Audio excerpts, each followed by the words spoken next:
كيف تبنى أطول ناطحة سحاب في العالم؟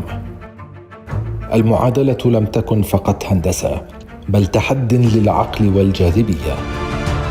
بني برج خليفة باستخدام نظام أساسي يشبه حرف واي بالإنجليزية ليمنح البرج الثبات رغم الارتفاع. الواجهة الزجاجية صممت لتحمل الحرارة والغبار، وكل طابق كان خطوة في رحلة نحو السماء. بفارق واضح عن كل ما سبقه، أصبح رمزاً للتفوق المعماري. والنتيجة 828 متراً من الدهشة، وفخر إماراتي يلامس السماء.